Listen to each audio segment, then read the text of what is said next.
તમારું સ્વાગત છે મારા કિચનમાં. આજે આપણે બનાવીશું રોટલી. તો ઘરમાં હંમેશા બચતી જ હોય, 2 કે 4 તમે એને ક્રિસ્પી કરતા હશો કે પછી રીહીટ કરીને ખાતા હશો, પણ આજે આપણે રોટલીમાંથી એકદમ ટેસ્ટી એવો નાસ્તો, હંમેશા તમે થોડી વધારે જ રોટલી બનાવો એવો ટેસ્ટી આપણે રોટલીના પૌવા માત્ર 5 મિનિટમાં બની જશે. જો તમને મારી રેસિપીઓ ગમતી હોય અને હજુ સુધી ચેનલને સબસ્ક્રાઈબ ન કર્યું હોય તો સબસ્ક્રાઈબ કરજો અને બાજુમાં આપેલી ઘંટી દબાવજો, એટલે નવી નવી રેસિપીના નોટિફિકેશન આવે.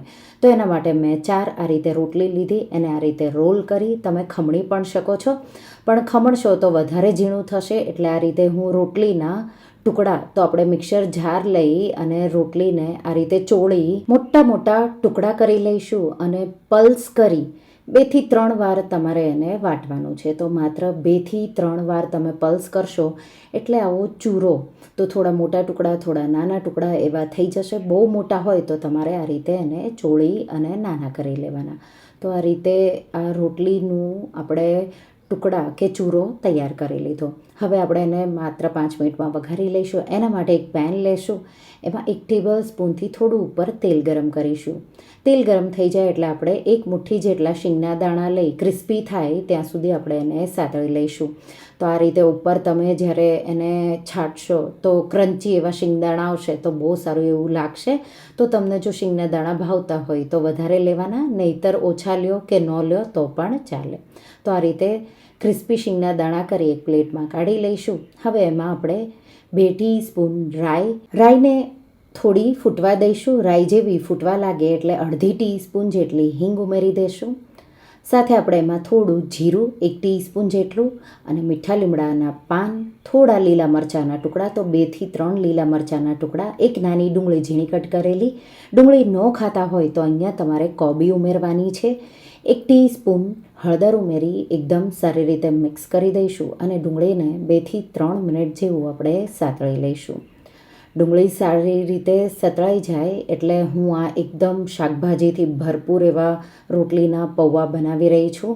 તો એમાં આપણે 2 ટેબલ સ્પૂન ઝીણું કટ કરેલું કેપ્સિકમ, 2 ટેબલ સ્પૂન ઝીણું કટ કરેલું ગાજર, 2 થી 3 ટેબલ સ્પૂન બાફેલી મકાઈના દાણા ઉમેરી દઈશું અને આપણે એને 2 મિનિટ જેવું સાતળી લઈશું.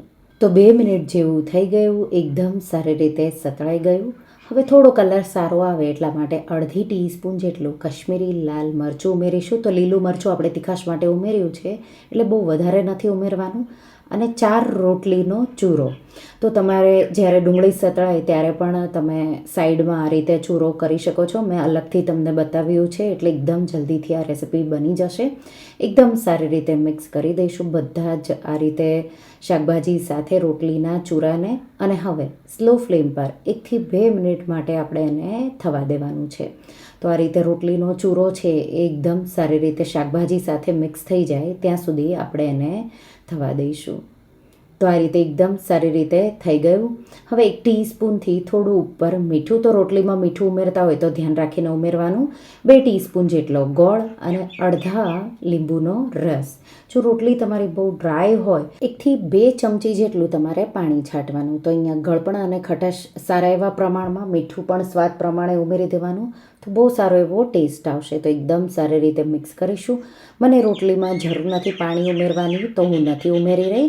2 ટેબલ સ્પૂન જેટલા લીલા ધાણા ઉમેરી દઈશું અને જે શીંગના દાણા આપણે ક્રિસ્પી કર્યા એ થોડા મેં ઉમેરી દીધા, થોડા ગાર્નિશિંગ માટે બચાવ્યા.